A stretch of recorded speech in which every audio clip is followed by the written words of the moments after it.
দুই হাত এভাবে মিলিয়ে উপরের দিকে স্ট্রেচ করো, আর এটাকে বলা হয় ওয়ারিয়র পোজ।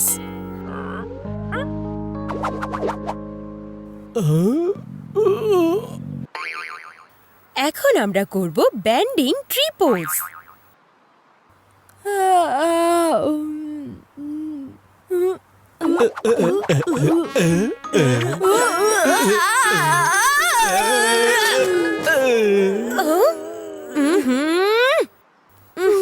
এটাই তো আসল বিষয়, তোমাদের মাঝে কারো ব্যালেন্স ঠিক মতো নেই, তাই কাল থেকে এভাবেই 2 মিনিট দাঁড়িয়ে থাকতে হবে।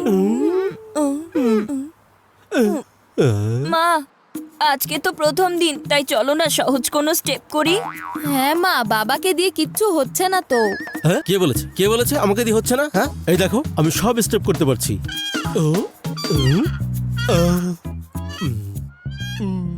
ঠিক আছে, এখন সবাই সুখাসনে বসে পড়ো।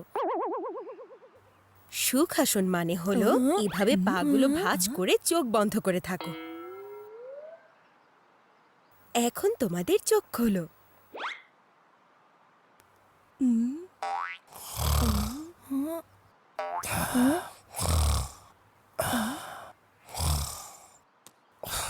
যেখানে পারো সেখানেই ঘুমিয়ে যাও।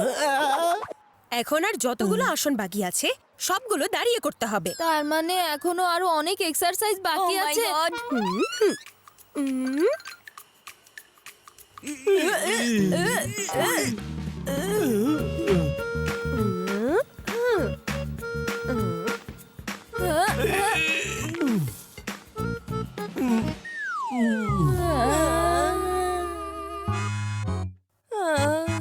আরে আমার দুই পায়ে কি ব্যথা যে করছে। এসব আমরা কিভাবে প্রতিদিন করব?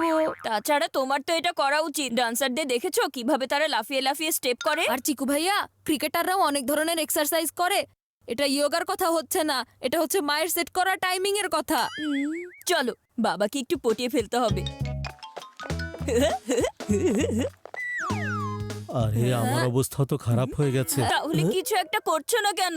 আমরাও তো হোমওয়ার্ক করে খুব ক্লান্ত হয়ে যাই বাবা, তাই একটু ঘুমাতে চাই। প্লিজ কিছু একটা করো না।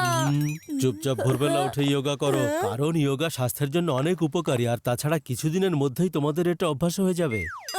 মাঝে মাঝে মনে হয় তুমি মায়ের টিমে আছো, আর এখন তুমি মায়ের মতো করে কথা বলতে শুরু করেছো। আরে বাবা, যেখানে তোমার মা ঠিক কথা বলছে সেখানে তার কথায় সায় তো দিতেই হবে, তা না হলে আমার জীবন অনেক কঠিন হয়ে যাবে। চলো চিকু ভাইয়া,